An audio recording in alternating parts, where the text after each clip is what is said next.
Et voilà, la fidélité de Dieu, extraordinaire. Et c'est vrai que c'est dans la présence de Dieu qu'on est transformé, c'est vrai. Et or, notre religiosité fait que les moments où on a besoin d'être transformé, d'être pardonné, d'être encouragé, d'être relevé, d'être corrigé même, c'est souvent les moments où on va s'éloigner. On s'éloigne, on prend la distance en se disant faut que je me lave, faut que je m'améliore, faut que je change, il y a des choses que j'ai à faire avant d'aller vers Dieu. Et Dieu dit non, tu n'as pas compris. C'est dans ma présence. C'est quand tu viens à moi dans ma présence que tu es transformé. Pourquoi? Parce que c'est dans la présence de Dieu, mais nous sommes à distance, où sa main, son amour, ses yeux, son cœur vont faire ce travail que je ne peux pas faire sur moi-même. Tu sais, c'est un mensonge. Il faut que je fasse un travail sur moi-même.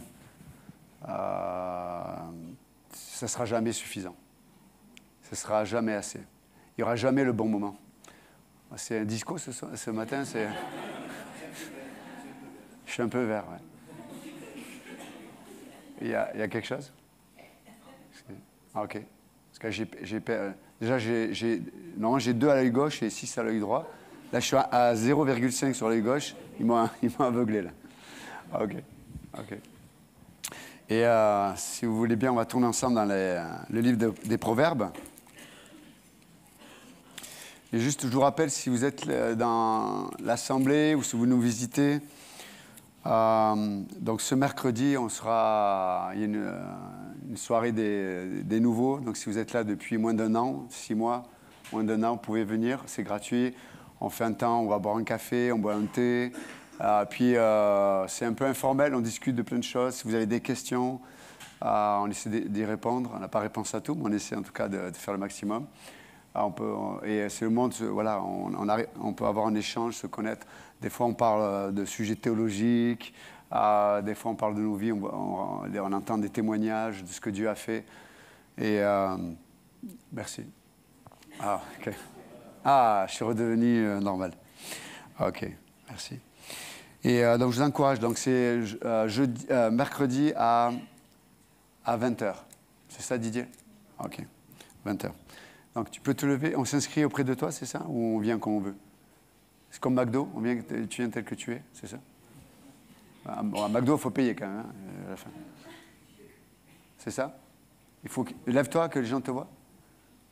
Voilà, c'est lui le coupable, c'est lui. Ok. En tout cas, oui, vous pouvez venir vers moi pour voir si vous avez besoin d'informations. Sinon, chacun est libre de venir. Ah, ok. Très bien. Excellent. Proverbe 11. Verset 11. La ville s'élève par la bénédiction des hommes droits, mais elle est renversée par la bouche des méchants.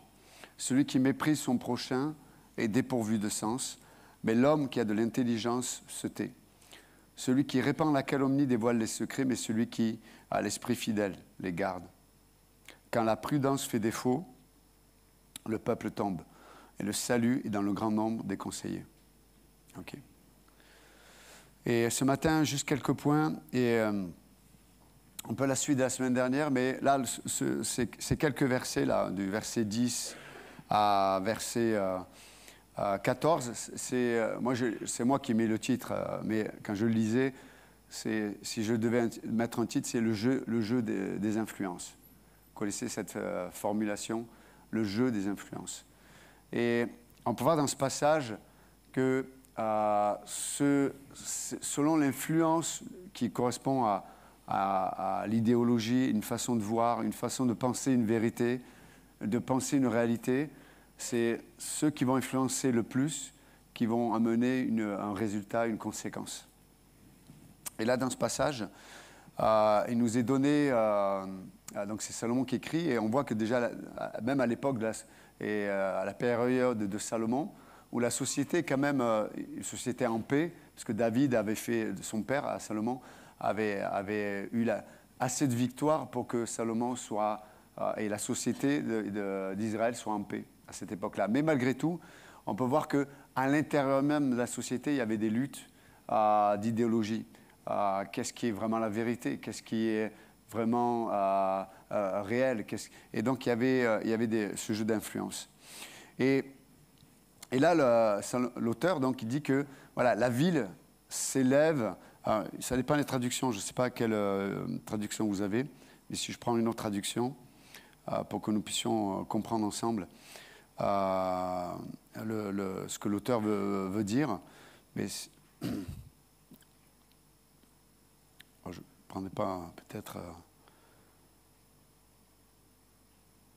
OK. La ville s'élève par la bénédiction des hommes droits. J'aime cette traduction-là. Hein, la ville s'élève par la bénédiction des hommes droits, mais elle est renversée par la bouche des méchants. C'est plus proche de l'hébreu. Mais l'idée, là, que je voudrais souligner, par rapport à ce qu'on avait vu déjà la semaine dernière, quand il est parlé que la ville est promue, parce qu'en hébreu, c'est ça, hein, une ville, une société, une nation, elle est promue quand cette société ou cette nation, ou cette famille, loue, parce que le mot bénédiction, là, c'est louer, dire à haute voix, louer l'agissement ou les priorités ou la façon de vivre de quelqu'un. Lorsque une société, une nation loue la vie des hommes droits, Dieu prend une part de promouvoir cette société ou cette nation. Pour le dire autrement, comment une société ou une nation, ou dans une famille, ou dans notre environnement social, qu'est-ce qui va faire qu'on va louer les hommes droits?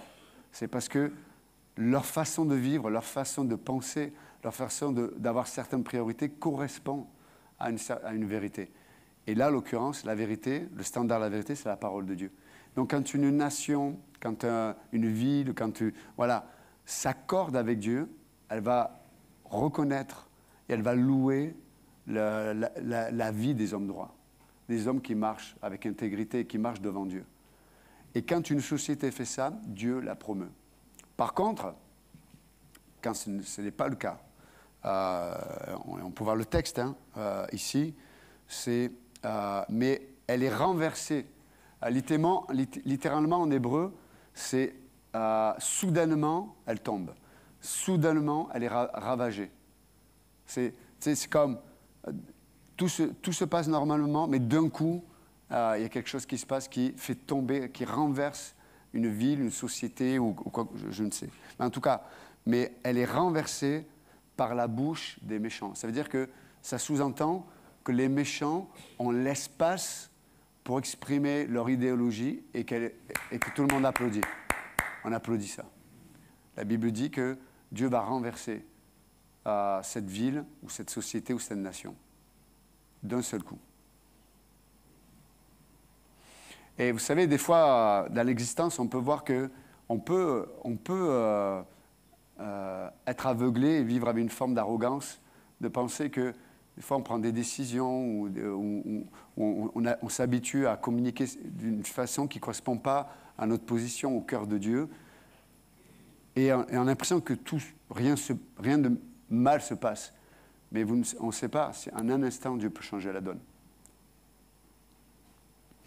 Et pour revenir un peu à cette pensée, parce que, vous savez, je vais faire un narratif de l'histoire, en France notamment. Je vais tracer le narratif de l'histoire à grands traits, c'est-à-dire que je ne vais pas mettre de nuances et je ne vais pas entrer dans les détails, on n'a pas le temps ce matin. Mais je voudrais quand même que nous puissions comprendre ensemble le pourquoi, par notre société en France, on se retrouve avec un rejet de Dieu, un rejet de la foi et toutes les conséquences qui sont associées à cela. Juste qu'on puisse comprendre la culture dans laquelle on est. Mais il faut savoir que je ne vais pas aller au préhistorique avec les mammouths et les dinosaures. On va aller après. Okay. Mais la France a été un pays avec un terreau où la foi a régné dans la société française. Il y avait vraiment la foi en Dieu, la foi en Jésus-Christ. Alors, la France a honoré Dieu et Jésus-Christ pendant longtemps. Mais malheureusement, on peut voir que la foi s'est transformée avec le temps en religiosité. C'est-à-dire que la religiosité, la religion a pris le pas de la foi. Quand je parle de la foi, je parle ce qui fait la fondation du christianisme, c'est la relation individuelle de chaque croyant avec son Dieu. Mais ça faisait unité, ça faisait nation, ça donnait une notion, une valeur à tous les niveaux, moral, etc., etc. Mais malheureusement, la foi a été transformée par la religiosité avec avec un pouvoir, avec une hiérarchie aussi, qui a remplacé l'ordre de Dieu. Vous savez, Dieu est un Dieu d'ordre, mais dans l'idée de la hiérarchie, il y a une idée de valeur. Il y a des valeurs différentes. Alors que quand Dieu établit un ordre, Dieu est un Dieu d'ordre, il n'y a pas de valeur qui change. Ce que je veux dire par là, c'est par exemple dans une église, Dieu est un Dieu d'ordre, il met des pasteurs, des diacres, des anciens pour organiser et diriger l'église. Mais ça ne fait pas du pasteur ou des anciens des hommes et des femmes qui seraient supérieurs en valeur aux croyants qui ne le sont pas. Ça n'a rien à voir. C'est juste pour organiser et orchestrer, parce que Dieu est un Dieu d'ordre. Or, la hiérarchie, même si elle a son sens, par exemple, dans une société, pour qu'il n'y ait pas une forme de, je crois le terme, d'anarchie, ouais, on peut utiliser ce terme, pour pas qu'il y ait d'anarchie, oui, il y a une organisation, il y a un ordre qui va être établi avec une hiérarchie, qui, moralement, va faire une distinction des gens. Mais au niveau de la foi et de la relation avec Dieu, ce n'est pas le cas. Dieu est un Dieu d'ordre. Mais on peut voir que dans l'histoire, malheureusement, l'ordre a été remplacé par une forme de hiérarchie, avec un jeu de pouvoir, un jeu politique, etc. Et on voit à l'époque de Jésus, c'est les religieux qui écrasaient les gens. Jésus leur dit, mais vous mettez un fardeau sur les gens que vous n'êtes même pas capable de porter vous-même. Et pendant des siècles, les gens ont été écrasés par ce fardeau de la religion, où Dieu était, comme Pasteur Michel le disait tout à l'heure, était juste sur un terrain de la crainte. On mettait l'emphase sur la crainte, on écrasait les gens, on les manipulait par la crainte. Et aujourd'hui, entre parenthèses, ça n'a pas changé. Si on veut manipuler les foules, il faut installer un climat de crainte. Mais la religion a fait ça aussi. Et il y a un climat de culpabilité. Et pendant des siècles, et puis on peut voir que malheureusement, ça va toujours produire la rébellion. Ça va toujours produire la rébellion. Et quand il y a la rébellion, qu'est-ce qui se passe? On va jeter l'eau avec le bébé. On va tout jeter. On va avoir une réaction qui est irrationnelle même des fois. Quand on est écrasé, même des fois ça arrive dans des relations, dans une société, à un moment donné ça nous amène à avoir des réactions qui sont irrationnelles. On va dire des choses, on va prendre des décisions qui sont pas nuancées, qui sont pas équilibrées, parce qu'on a été écrasé. Et on peut voir après nous, en France, on a eu le siècle des Lumières, qui, aux yeux de Dieu, aux yeux de la parole de Dieu, c'est le siècle des ténèbres, parce qu'on a mis la raison à la place de Dieu. Et on a amené le rationalisme, plus tard l'existentialisme, enfin tout ce qui fait par isme. Mais ça a remplacé Dieu. Et puis vous savez, en 1905, il y a eu cette position même politique, où on a la sécularité qui fait qu'on a séparé l'État de l'Église. Et l'État est devenu la nouvelle Église, avec une idéologie, une philosophie, et en se disant, nous on a une vérité qui est supérieure à toute forme de religion.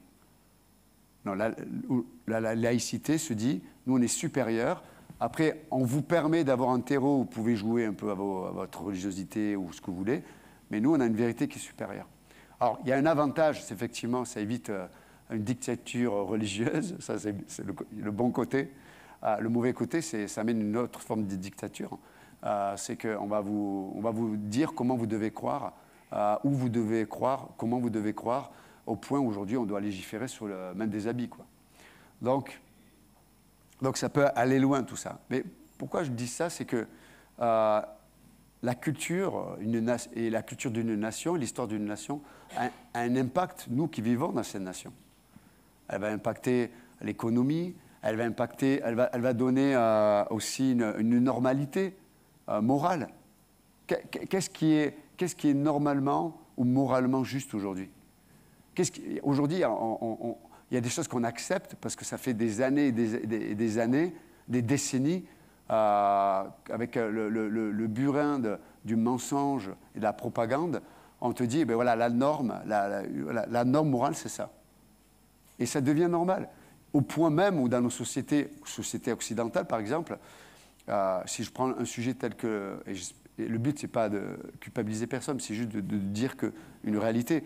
Mais si on prend le sujet, par exemple, du divorce, chez les chrétiens, il y a autant de divorces que chez les non-croyants, aujourd'hui. Ce qui était inimaginable il y a plusieurs décennies en arrière. Ne serait-ce que, des fois par hypocrisie, les gens ne divorçaient pas, mais ils ne se supportaient pas. Hein. Mais la pression sociale faisait qu'on ne le faisait pas. Bon, aujourd'hui, on est tombé dans l'autre extrême. On a ouvert toutes les vannes et quelque part, chacun exprime sa vérité ou sa réalité comme il le veut.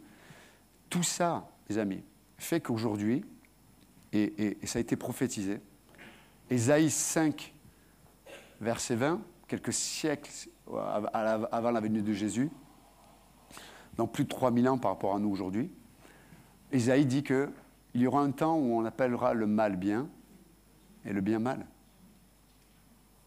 Ça veut dire qu'aujourd'hui, quelqu'un qui veut simplement marcher avec Dieu ou avoir des priorités qui correspondent à la parole de Dieu, aujourd'hui, on va l'appeler, on va dire que c'est quelqu'un qui est obscurantiste, quelqu'un qui est pas ouvert, quoi. Et si on prend le sujet, juste un sujet, vous allez voir que même vous, si je prends le sujet par un sujet tel que l'homosexualité, le mariage pour tous, le mariage pour tous, c'était le mariage homosexuel en fait, hein, mais c'était pour nous embrouiller, quoi. Bon, bref. Parce que la sémantique est nécessaire à la manipulation. Mais bon, ça, c'est notre histoire. Mais aujourd'hui, de dire, ben, moi, je suis contre, par exemple, le mariage homosexuel, c'est appelé mal. Oui ou non? Et même, on est allé plus loin que ça. C'est-à-dire qu'on a même légiféré. C'est-à-dire que je pourrais être accusé, condamné ce matin pour mes propos. Vous imaginez où on en est? Et ça devient normal maintenant. Maintenant, les gens changent de sexe.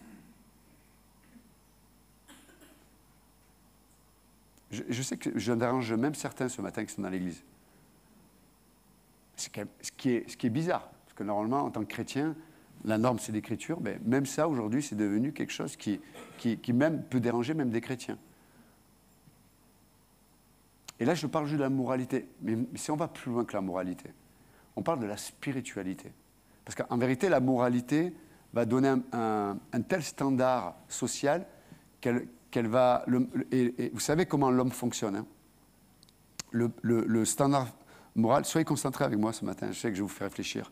Mais le standard moral, c'est lui qui va donner les règles du jeu à notre conscience. La conscience, elle va interagir avec nos émotions. Vous êtes avec moi toujours ?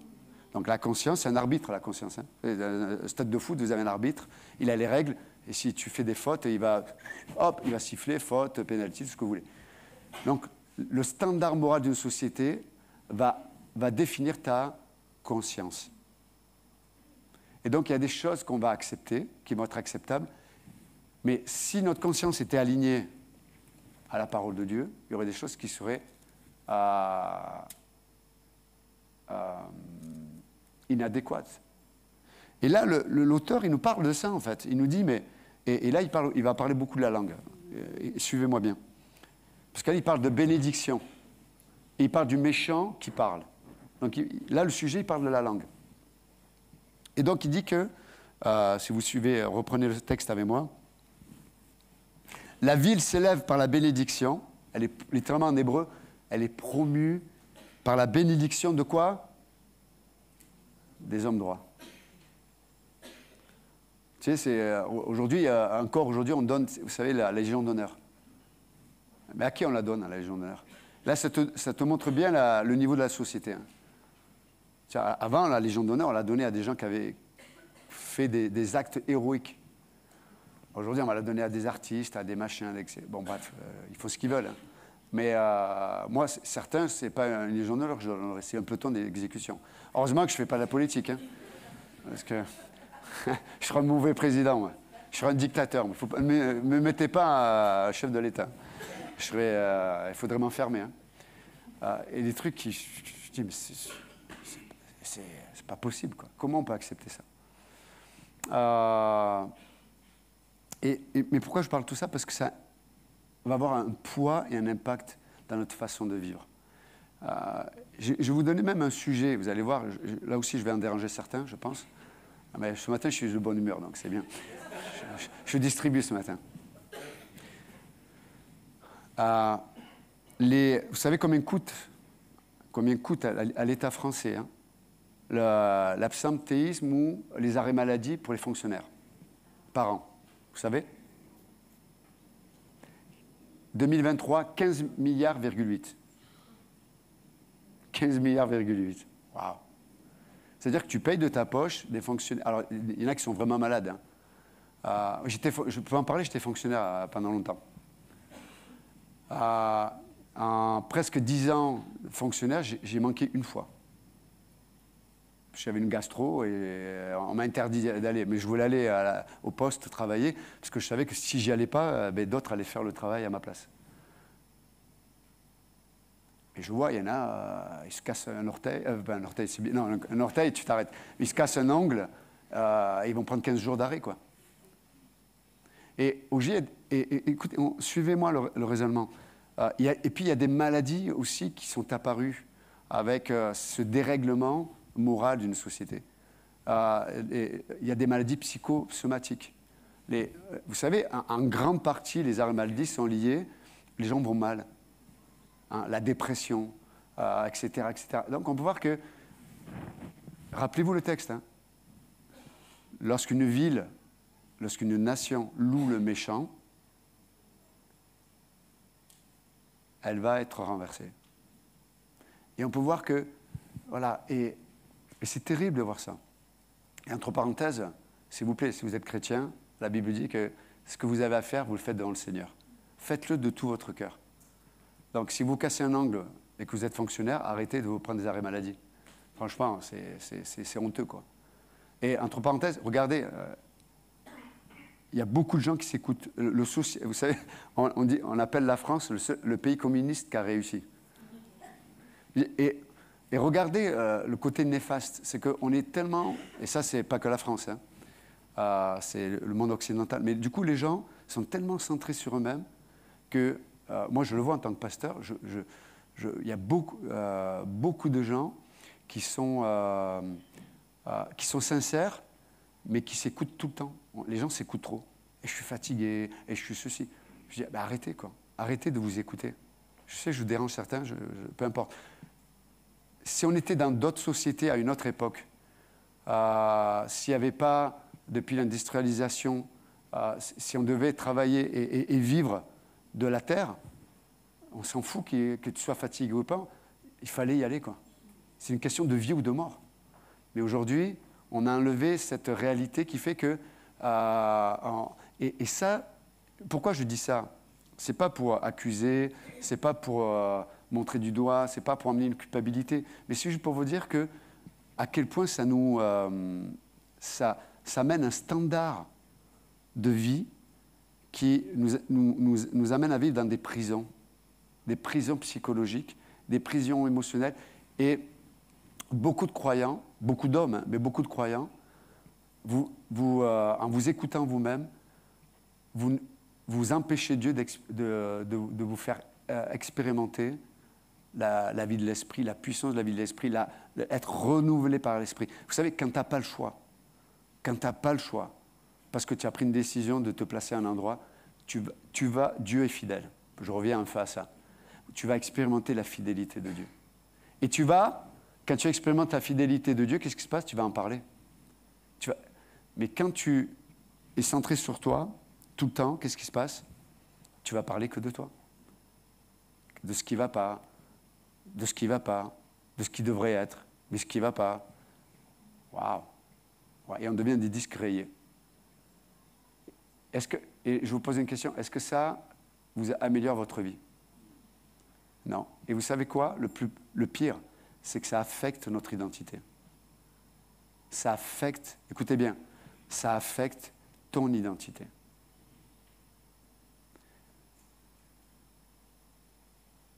Et donc là, l'auteur, il nous met en garde. C'est une ville bénie, les loups, les décisions, les choix des hommes droits, qu'est-ce qui se passe? Dieu va la promouvoir. Et quand on vit comme ça, même dans notre vie personnelle, vous savez, ça c'est une réalité qu'il ne faut jamais négliger. C'est Dieu qui promeut notre vie. Je vais le dire autrement. T'en fais pas, Dieu ne va jamais t'oublier. Vous êtes avec moi? Quand tu vis avec Dieu, avec intégrité, dans la foi, quand tu mets la parole de Dieu, les hommes peuvent t'oublier, les hommes peuvent ne pas considérer tes choix personnels devant Dieu. Mais je vous dis une chose, Dieu ne t'oubliera jamais. Et au moment opportun, il va te promouvoir. Il ne va jamais t'oublier.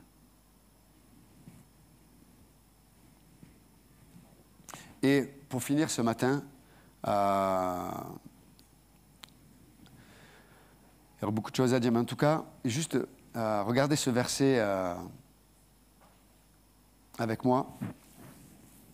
Celui qui méprise son prochain est dépourvu de sens, mais l'homme qui a de l'intelligence, c'était... Waouh! Et juste pour conclure ce message, là, le mot mépris, là, celui qui méprise son prochain, avec des standards qui ne sont pas ceux de l'Écriture, en tout cas, le mot mépriser, c'est prendre quelqu'un comme insignifiant. Ça veut dire, il n'a pas de valeur. Mais la question qu'on peut se poser, pourquoi tu le méprises? Pourquoi je peux mépriser quelqu'un? Pourquoi je peux voir quelqu'un comme insignifiant? Très souvent parce que la personne ne rentre pas dans le cadre que je me suis fait, en fait. Je peux mépriser quelqu'un ou je peux le rendre insignifiant, littéralement, sans valeur, en fait.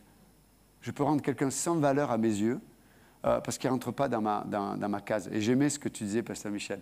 Jacob, il ne rentre pas dans la case de ce qu'on pourrait imaginer de quelqu'un qui va représenter Dieu. C'est vrai ou pas? Mais en vérité, il n'y en a pas un ici. Hein, c'est vrai ou pas? Ton mari, mesdames qui êtes mariées, vous avez une liste, je sais, cachée, qui fait que vous avez la preuve et qui vous amène à avoir une bonne conscience pour mépriser votre mari. Je ne dis pas que vous le faites, mais je dis que vous avez peut-être cette liste. Mais la Bible dit qu'il faut faire attention à ça. Ou le mari avec sa femme, ou des frères et sœurs dans l'église. On travaille ensemble, on se connaît, et puis voilà, dès qu'il y a de la mauvaise familiarité, on peut enlever la valeur de quelqu'un. Mais j'aime ce que dit l'Écriture. Quelqu'un qui le fait, pour peu importe les raisons, mais celui qui méprise son prochain est dépourvu de sens. Là, le mot est mal traduit. Le mot en hébreu, c'est pas sens. Littéralement, c'est leb en hébreu, et dépourvu de cœur. Waouh!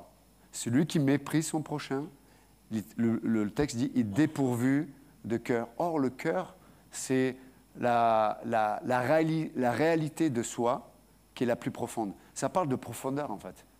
Celui qui méprise son prochain, si on veut le traduire, exprime le fait qu'il vit sur des réalités superficielles. Il vit juste avec ses sens. Il vit avec ses raisonnements humains, moraux. Mais il ne vit pas dans des profondeurs. Il manque de cœur. Il ne sait pas ce que c'est, ce qui est profond. Or, la Bible dit que le profond appelle le profond. Vous savez, on peut... quand on vit, le profond fait que tu apprends à ne plus juger les gens. Vous êtes avec moi? Quand on s'exerce à entendre Dieu parler des choses profondes, ou à être occupé avec les choses profondes, qu'est-ce qui se passe? Mais tu réalises que toi-même, tu vois, quand tu vois ta propre existence, déjà tu réalises que tu ne te connais pas, ni en Christ, puis tu ne connais pas ton potentiel charnel à manipuler, à faire le mal, à avoir à vivre dans tes blessures, à vivre dans ton passé. Je veux dire, même pour soi-même, on a du mal à se connaître soi-même. C'est vrai ou pas? Mais malgré ce, on est prêt à parier le fait qu'on connaît l'autre. Donc tu n'arrives même pas à te connaître toi-même et tu penses connaître l'autre. Laissez Dieu mettre en lumière ce qui doit être mis en lumière. Pour le dire autrement, la crainte de l'Éternel est le commencement de la sagesse. Il sait mettre en lumière ce qui est un. Quand tu places Dieu au bon endroit, il va faire le travail qui est à faire et dans ton cœur et dans le cœur de l'autre. Ayant confiance en Dieu. Il est fidèle, je reviens encore à ça. Mais écoutez bien, il est dépourvu de cœur, mais l'homme qui a de l'intelligence, le mot c'est sagesse, hein, écoutez bien, se tait. Et ça m'a fait sourire parce que le mot se taire là, c'est garder le silence, mais en hébreu, c'est le mot labourer. Oh! Se taire là, en hébreu, ça parle de labourer. Des fois, quand tu te tais là, quand tu n'es pas prompt à juger, tu vas permettre à Dieu de labourer. Vous savez ce que c'est labourer? C'est que tu prépares le terrain, tu nettoies le terrain, tu enlèves des cailloux, tu fais ressortir les racines. Des fois, c'est dur de labourer, c'est vraiment la galère, quoi. Labourer, c'est préparer le terrain pour la semence, pour qu'il y ait la vie, en fait.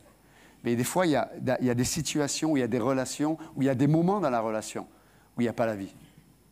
Et Dieu dit, mais celui qui est sage, celui qui s'attache à Dieu dans son cœur simplement, qui reconnaît Dieu dans sa vie et la fidélité de Dieu, il se tait.